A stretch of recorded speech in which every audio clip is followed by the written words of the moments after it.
এই সূরাটা যে ব্যক্তি রাতের বেলা পড়বে, একটা বর্ণনা এসেছে যে দারিদ্রতা আপনাকে স্পর্শ করবে না ইনশাআল্লাহ। এই যে সুদ খাচ্ছে কি জন্য? টাকার জন্য তো নাকি? টাকা পয়সা ধন দৌলত করবেন, এই তো আপনার উদ্দেশ্য নাকি? এই জন্যই তো মায়ের সাথে জানা করছে, তাই তো? আল্লাহ বলছেন সূরা ওয়াকিয়া পড়েন, আপনার দারিদ্রতা দূর হয়ে যাবে ইনশাআল্লাহ। বিশ্বাস হচ্ছে না? রিজিক কার হাতে? না, রিজিক তো আমাদের হাতে। এটা মানুষ বিশ্বাস করে না আসলে, এটা মুখে বলে, মানুষ মুখে বলে রিজিক আল্লাহর হাতে। মানুষ যদি বিশ্বাস করতো রিজিক আল্লাহর হাতে, তাহলে মানুষ কেমন করে সুদ খাবে? ও মনে করছে রিজিক আমার হাতে, আমি যদি খাই সুদ তাহলে আমি গেইন করব, যদি না খাই তাহলে আমি দারিদ্রতায় ভুগবো নাকি? যদি আমি ঘুষ নেই তাহলে আমার উন্নতি হবে অর্থনৈতিক, যদি না নেই তাহলে আমি মরে যাব, না খেয়ে মরে যাব।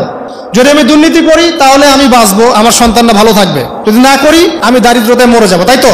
এই কনসেপ্ট ছাড়া কেউ এগুলা কাজ এমনি করতে পারে নাকি? নিঃসন্দেহে আমরা মনে করি যে রিজিকের মালিক আমরা, আল্লাহ নয়। শুধু মুখের মধ্যে বলি যে রিজিকের মালিক আল্লাহ।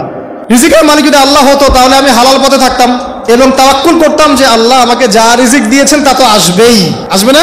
আসবেই। আপনাকে যদি আল্লাহ পাক, এটা কোন জেলা? লালমনিরহাট। লালমনিরহাটের 100 একর জায়গায় যত ধান হয়, এতগুলো ধান যদি আপনার আমল নামায় লেখা থাকে, মানে আপনার আমল নামা হচ্ছে রিজিকে, তাকদিরে আপনার তাকদিরে যদি লেখা থাকে যে আপনি 100 একর জমির ধান খাবেন তারপর মরবেন, আছে না লেখা? আচ্ছা, একটা দানা কম বেশি হবে? আপনি যদি আল্লাহর প্রতি তাওয়াক্কুলই করেন তাহলে আপনি হালাল পথে থাকবেন, বিশ্বাস করবেন যে আল্লাহ পাক যেটা লিখে রাখছে আমার তাকদিরে রিজিক, এর একটা দানা রেখেও আমি পৃথিবী থেকে যাব না, সিম্পল। তখন আপনার অন্য পথে যাওয়ার কোনো কারণ নাই। আর যখন আপনি বিশ্বাস করবেন না, না এটা আমার হাতে, আমি যত পরিশ্রম করব তত রিজিক বাড়বে, আমি যত ঘুষ নিব তত বাড়বে, যত সুদ খাবো তত বাড়বে, যত দুর্নীতি করবো তত বাড়বে, তখন তো রিজিকের এই পুরো দায়িত্বটা আল্লাহ পাক আপনার হাতে ছেড়ে দিবেন। আল্লাহ পাক আপনাকে কোনো বারাকা দিবেন না।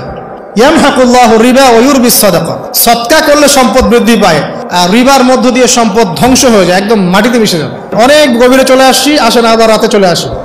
রাতটা কিভাবে এনজয় করতে হয় এটাই আমাদের আজকের লেকচারের টপিক। মানে আমরা কিন্তু জীবনটাকে অনেক বোর মনে করছি না? এই যে ব্যবসা বাণিজ্য, চাকরি বাকরি, বিবি বাচ্চা, পরিবার, অনেক অনেক যন্ত্রণা নাকি, অনেক সমস্যা, না? কিন্তু আল্লাহ পাক ইসলাম দিয়েছেন কিন্তু জীবনটা উপভোগ করার জন্য। কি জন্যে? উপভোগ করার জন্য। আমরা আগে ভাবতাম আল্লাহ পাক ইসলাম আসলে কি জন্য দিলেন মানব জাতির? উত্তর হচ্ছে 3টা। 1, ইহকালীন সাফল্য, 1, 2, পরকালের মুক্তি, আর 3 হচ্ছে আপনার জীবনটাকে উপভোগ করার জন্য। আপনি জীবনটাকে ইসলাম দিয়ে যেভাবে উপভোগ করতে পারবেন অন্য কোনো বিষয় দিয়ে পারবেন না। পারবেন? পারবেন না। আসেন দেখেন কিভাবে। রাতটা নিয়ে কথা বলি। এই যে রাত হয়ে গেল, আমরা আয়াতুল কুরসি পড়বো, আমরা সূরা বাকারার শেষ 3 আয়াত পড়বো, সূরা মুলক পড়বো, আরেকটা সূরা বলি সূরা ওয়াকিয়া। কোন সূরা?